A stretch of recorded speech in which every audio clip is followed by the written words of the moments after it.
नमस्कार प्यारे साथियों, आप सभी का पुनः स्वागत है अपने YouTube चैनल उत्तराखंड टीचिंग परीक्षा की क्लास में। जुड़ जाइए एक सकारात्मक ऊर्जा के साथ, कॉपी कलम उठा लीजिए और मेरे साथ आपको नोट्स बनाते हुए चलना है। आगामी जितना भी आपके शिक्षक भर्ती परीक्षा होंगे उन सभी से महत्वपूर्ण श्रृंखलाओं के बारे में हम चर्चा परिचर्चा कर रहे हैं। आज उसी संदर्भ में आपका ई गवर्नेंस है, इसके बारे में चर्चा परिचर्चा करूंगा। जो आपका पिछला इससे पहले एलटी का एग्जाम हुआ था सहायक अध्यापक, उसमें आपसे यही से क्वेश्चन बना था। देखो एलटी एग्जाम 2024 में मैंने पहले भी चर्चा परिचर्चा की थी। एलटी का जब एग्जाम हुआ था तब भी हमने इसके बारे में पढ़ा था। जो हमारे साथ डेली जुड़े हुए थे उनको 1 नंबर यहाँ से मिला होगा। पूछा था, ठीक है, ई गवर्नेंस मतलब कि किस लेवल तक जारी करता है। ठीक है, देखो इसमें आपका G2C था, ठीक है, गवर्नमेंट टू नागरिक, ठीक है, G2G था, G2B था, G2E था। तो ये आपके लिए चारों पॉइंट इंपोर्टेंट थे और यहीं से उसने क्या पूछा था, क्वेश्चन पूछा कि निम्नलिखित में से कौन सा ई गवर्नेंस के अंतर्गत नहीं आता है।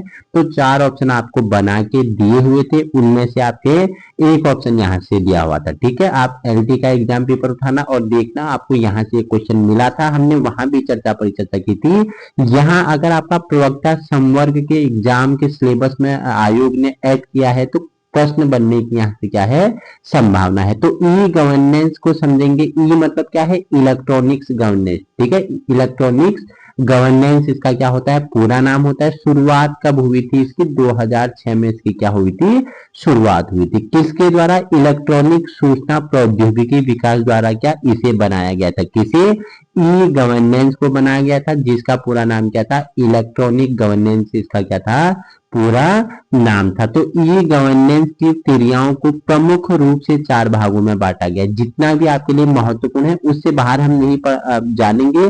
10 से 15 मिनट में आपके लिए जितना भी ई गवर्नेंस से क्वेश्चन बनेंगे उन सभी को हम यहाँ क्या कर लेंगे, चर्चा परिचर्चा कर लेंगे। तो पहला इसमें सरकार से नागरिक तक, ठीक है, जो क्या है इलेक्ट्रॉनिक गवर्नेंस है, उसकी पहुंच कहां से कहां तक होगी, गवर्नमेंट टू कहा, सिटीजन। ठीक है, गवर्नमेंट टू सिटीजन मतलब कि क्या, सरकार से नागरिक तक। ठीक है, इंपोर्टेंट है। सेकंड का क्या होगा, सरकार से सरकार, G2G, गवर्नमेंट टू गवर्नमेंट। ठीक है, थर्ड आपका था सरकार से बिजनेस होता है, G2B, गवर्नमेंट टू बिजनेस। और फोर्थ आपका था क्या, सरकार से इंप्लॉय, G2E। ठीक है, सरकार से गवर्नमेंट टू इंप्लॉय हो गया, गवर्नमेंट टू बिजनेस हो गया, गवर्नमेंट टू गवर्नमेंट हो गया, गवर्नमेंट टू सिटीजन हो गया। ठीक है, तो 4 आपके लिए महत्वपूर्ण हो जाएंगे कि इसे 4 भागों में बांटा गया, G2C, G2G, G2B, G2E। तो ये चारों फैक्टर आपके लिए इंपोर्टेंट है। ठीक है, स्टेटमेंट बना के दे देगा, 4 ऑप्शन आपको दे देगा,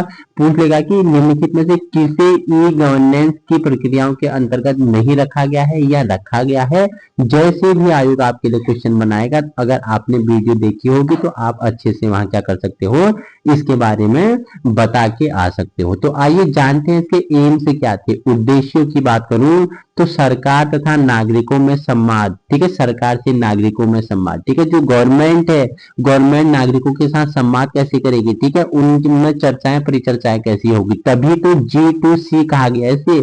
क्यों इसे गवर्नमेंट से नागरिक कहा गया, कि सरकार तथा नागरिकों के बीच क्या होगा, संवाद होगा। ठीक है, पहला एम्स इसका। दूसरा था सरकार की प्रतिक्रिया जल्दी मिलन। ठीक है, सरकार की प्रतिक्रिया, उसके आधार पर सरकार की क्या होगी, प्रतिक्रिया जल्दी दी जाएगी। ठीक है, नेक्स्ट है भारत को डिजिटल बनाता। आप अगर आज डिजिटल इंडिया के बारे में जान रहे हैं, हर क्षेत्र में आप इंडिया को डिजिटल तौर पे देख रहे हैं, स्किल भारत या डिजिटल भारत के तौर पे देख रहे हैं, सारा भारत में को डिजिटल बनाने की चर्चा परिचर्चा करिए और कहीं न कहीं उसका 80% उसका क्या एम्स तक पहुंचा जा रहा है। तो ये क्या है, भारत को डिजिटल बनाना। ठीक है, और नागरिकों को बेहतर सेवा प्रदान करना। देखो पहले से अगर आपको कोई भी सर्टिफिकेट बनाना था तो आपको तहसील के 10 राउंड क्या काटने पड़ते थे। ठीक है, ऑफलाइन प्रोसेस थी, तो बहुत ही ज्यादा इसमें क्या होता था, समय लगता था। वर्तमान समय में क्या हो गया कि नागरिकों को बेहतर सुविधाएं सर्विसेज प्रदान करने के लिए क्या किया गया, तो गवर्नमेंट ने ऐसी सेवाएं लागू कर दी गई है। ठीक है, ई कॉमर्स हो गया। ठीक है, और क्या क्या बताओ मुझे, ई कॉमर्स हो गया, सीएससी हो गए, ऐसे बहुत सारे सुविधाएं उन्हें ऑनलाइन दी गई हैं, जिसे वो घर बैठे क्या कर सकते हैं, अप्लाई कर सकते हैं, बना सकते हैं। नागरिकों को बेहतर सुविधा प्रदान करना, क्या ई गवर्नेंस मतलब है कि इलेक्ट्रॉनिक्स गवर्नेंस मतलब कि डिजिटल बनाना पूरे भारत को। ठीक है, नेक्स्ट है सूचनाओं के माध्यम से लोगों को सशक्त बनाना। सूचनाओं के इंफॉर्मेशन से क्या करना, लोगों के बीच क्या करना, जागरूकता लाना, उन्हें मजबूत करना और उनमें क्या, पारदर्शिता और जवाबदेह का पालन करना। ठीक है, अगर आप आरटीआई, राइट टू इंफॉर्मेशन, अगर क्या है, पारदर्शिता का एक क्या है, बहुत बड़ा क्या है, स्तर है। आरटीआई आपके सिलेबस में है, हम जानेंगे। राइट टू इंफॉर्मेशन 12 अक्टूबर 2005 वाला, हम उसके बारे में चर्चा परिचर्चा करेंगे, सिलेबस में है।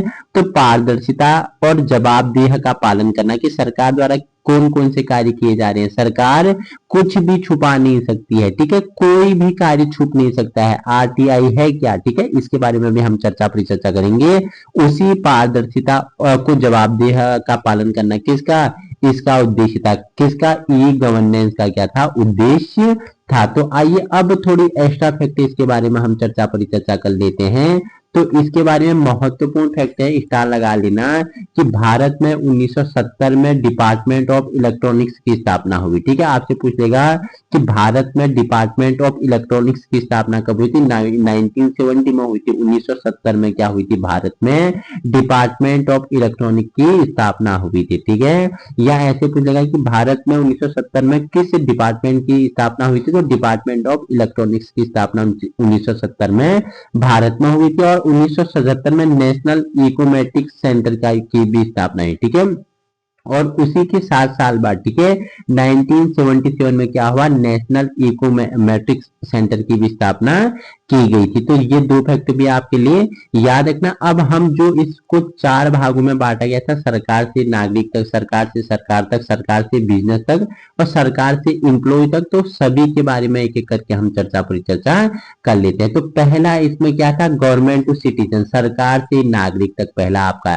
पहला जो भाग है उसमें क्या है, सरकार से नागरिक तक। इसमें क्या किया गया, नागरिकों की लागत कम करने और सरकारी सेवाओं की गुणवत्ता बढ़ाने में सहायक था। ठीक है, जो नागरिकों की लागत लागत है, ठीक है, जो उनका किसी पे व्यय हो रहा है, किसी पे वो अपना इन्वेस्टमेंट कर रहे हैं, उसे कम करना। ठीक है, और सरकारी जो सेवाएं हैं उनकी अच्छी गुणवत्ता प्रदान करना, किसका, इसका क्या था, मुख्य उद्देश्य था। भूमि अभिलेखों का कंप्यूटरीकरण आदि। ठीक है, जो भूमि अभिलेख है, ठीक है, अगर आप तहसील में जाते हो तो आपको पूरी खाता खतौनी मिल जाती है। वो क्या है, भूमि का अभिलेखीकरण का कंप्यूटरीकृत करना। आप अपनी भूमि का पूरा डिटेल कहाँ से ले सकते हो, तहसील से ले सकते हो। किसके माध्यम से, कंप्यूटर में आपका सब कुछ है। ठीक है, आप डालोगे, ई डिस्ट्रिक्ट अपना पोर्टल ओपन करोगे तो वहां अपने डिस्ट्रिक्ट का चयन करोगे तो आप क्या कर सकते हो, अपने भूमि अभिलेखों के बारे में जान सकते हो, देख सकते हो। ठीक है, थर्ड पॉइंट है, इस क्षेत्र में प्रमुख, पहले कर्नाटक में भूमि परियोजना, फिर उसके बाद एमपी में ज्ञानदूत, और कहा, यूपी में लोकवाणी, केरल में फ्रेंच। इंपोर्टेंट है, आपसे पूछेगा कि देखो किस क्षेत्र में G2C के अंतर्गत ज्ञानदूत लागू किया गया, लोकवाणी लागू किया गया, फ्रेंच लागू किया गया। तो आपको बता देता हूं, गवर्नमेंट टू सिटीजन में सबसे पहले क्या, मध्य प्रदेश में कौन सा, ज्ञानदूत, ज्ञानदूत क्या किया गया, लागू किया गया। यूपी में लोकवाणी लागू किया गया, केरल में फ्रेंच लागू किया गया। इंपोर्टेंट है, ठीक है। वहीं भारत में ई गवर्नेंस को लेकर की जाने वाली पहलों के बारे में digital India programme e governance का सबसे शानदार उदाहरण है। ई एजुकेशन पहले पीएम दिशा और स्वयं आज की जरूरत है। जो ई एजुकेशन है ये पहले क्या, पीएम दिशा और स्वयं का आज की क्या है, जरूरत है। तो ये आपका G2C मतलब कि सरकार से नागरिकों के बीच इसमें क्या किया गया था, ऐड किया गया था। ठीक है, मध्य प्रदेश में ज्ञानदूत, उत्तर प्रदेश में लोकवाणी और केरल में फ्रेंड्स नाम से क्या परियोजनाएं चलाई गई थी। ठीक है, सेकंड इसमें आपके लिए क्या है, सेकंड आपके लिए है इसमें सरकार से बिजनेस तक, G2B इसमें है। तो G2B के अंतर्गत क्या क्या था, इसमें लाइसेंसिंग, ठीक है, और क्या प्रोक्योरमेंट, परमिट और रेवेन्यू कलेक्शन में मददगार हुआ। ठीक है, जो सरकार से सरकार बिजनेस में क्या क्या कर सकती है, जो बिजनेस करते हैं उनके लिए गवर्नमेंट ने क्या किया, लाइसेंसिंग व्यवस्था। ठीक है, और प्रोक्योरमेंट, परमिट और रेवेन्यू कलेक्शन में मददगार G2B हुआ। ठीक है, ई बीज भारत का पहला G2B पोर्टल है। आपसे पूछेगा कि निम्नलिखित में से पहला भारत का G2B पोर्टल का नाम बताओ, तो क्या है, ई बीज आपका इंपोर्टेंट है, क्वेश्चन पुटअप हो सकता है, ठीक है। कि निम्नलिखित में से कौन सा भारत का पहला G2B पोर्टल है? आपको 4 ऑप्शन मिलेंगे। अगर आपने वीडियो देखी है अच्छे से, उसके बाद 1.5 में रिवीजन किया है, तो जो ई बीज है, ई बीज है, ठीक है, BIZ, BIZ बोल लो या बीज बोल लो, तो भारत का पहला क्या था? G2B पोर्टल है, इंपोर्टेंट है। एक फैक्ट यहाँ से भी आपको क्या करना है? याद करना है। थर्ड आपका है सरकार से सरकार, G2G, इसके अंतर्गत क्या क्या चीजें सम्मिलित की गई? तो G2G की बात करूं तो सरकार से सरकार, गवर्नमेंट से गवर्नमेंट की बात करूं तो लक्ष्य विभिन्न सरकारों के बीच संपर्क मजबूत करना। G2G की बात करूं, जैसे क्या आपकी उत्तराखंड की सरकार होगी, यूपी की सरकार होगी, एमपी की सरकार होगी, ठीक है, एपी की सरकार होगी, ठीक है, आपकी जम्मू एंड कश्मीर की सरकार होगी, इनमें आपस में क्या करना? संपर्क मजबूत करना। मतलब कि सरकार से सरकार के मध्य, ठीक है, एक स्टेट के सरकार के दूसरे स्टेट के सरकार के मध्य क्या संपर्क बनाना, उनको मजबूत करना, G2G के अंतर्गत रखा गया। प्राथमिक उद्देश्य, ठीक है, एफिशिएंसी, परफॉर्मेंस और आउटपुट को प्रदान करना, उसे बढ़ाना, ठीक है। जो प्राथमिक उद्देश्य का क्या था? एफिशिएंसी था, परफॉर्मेंस था, और जो आउटपुट था, जो से आउटपुट निकल रहा था, उसको बढ़ाना, इसका क्या था? G2G का क्या था? उद्देश्य था। और देखो आप आप में मतलब कि आंध्र प्रदेश में देखो स्मार्ट गवर्नेंस लाया गया। आंध्र प्रदेश में क्या स्मार्ट गवर्नेंस लाया गया। कर्नाटक में खजाना, इसके प्रमुख उदाहरण, कर्नाटक में खजाना इसके क्या है? प्रमुख उदाहरण है। ये G2G के क्या बीच है? बीच में क्या करता है? संपर्क बनाता है, उनमें क्या करता है? आपसी सहयोग और संपर्क का माध्यम, नेटवर्क की तरह ये क्या करता है? G2G कार्य करता है। अब आपके लिए अंतिम जो चौथा भाग है वो है सरकार से एम्प्लॉय तक, ठीक है, G2E मतलब गवर्नमेंट टू एम्प्लॉय तक। इसमें सरकार क्या थी? सबसे बड़ी नियोक्ता थी, ठीक है। जो G2E में पूछेगा कि निम्नलिखित में से सरकार सबसे बड़ी नियोक्ता किसमें थी? तो G2E में, मतलब गवर्नमेंट टू एम्प्लॉयमेंट, ठीक है। इसे अपने कर्मचारियों में नियमित तालमेल बैठाने की जरूरत थी और आईसीटी की मदद से तेज और क्या एफिशिएंट इंटरेक्शन संभव हो पाया, ठीक है। आईसीटी क्या होता है? आई मतलब इंफॉर्मेशन, सी मतलब क्या होता है? कम्युनिकेशन, टी मतलब टेक्नोलॉजी, ठीक है। इंफॉर्मेशन कम्युनिकेशन टेक्नोलॉजी की मदद से क्या तेज और एफिशिएंट इंटरेक्शन संभव किया गया, किसके अंतर्गत? G2E के अंतर्गत, ठीक है। अब मेरे साथ आप क्या करेंगे? रिवीजन करेंगे, ठीक है। तो फटाफट मेरे साथ रिवीजन करते हुए चलेंगे। ई गवर्नेंस का फुल फॉर्म क्या है? पूरा नाम क्या है? इलेक्ट्रॉनिक्स गवर्नेंस है। शुरुआत कब हुई? 2006 में हुई। इलेक्ट्रॉनिक सूचना प्रौद्योगिकी विकास द्वारा इसे बनाया गया, ठीक है। इसमें क्या प्रमुख इसे 4 भागों में बांटा गया। G2C मतलब G मतलब गवर्नमेंट, C मतलब सिटीजन, ठीक है।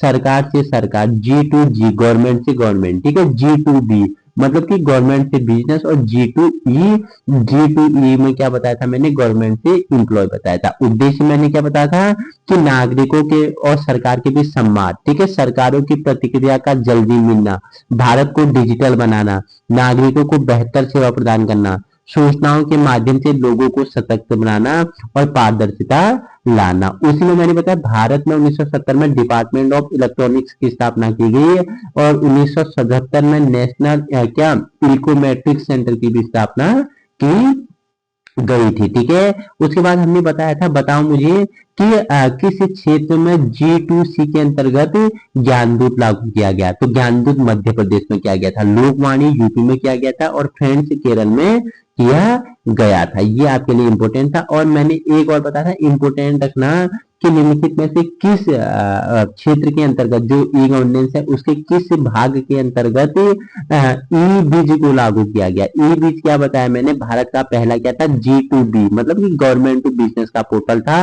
उसमें ई बीज क्या किया गया? लागू किया गया। फिर हमने सरकार से सरकार बताया, उसमें मैंने बताया क्या बताया?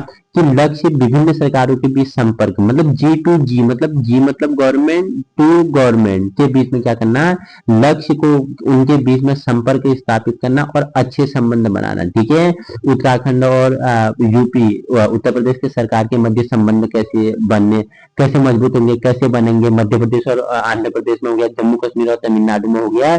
तो G2G मतलब कि सरकार से सरकार के मध्य संपर्क को मजबूत बनाना। और प्राथमिक उद्देश्य क्या था?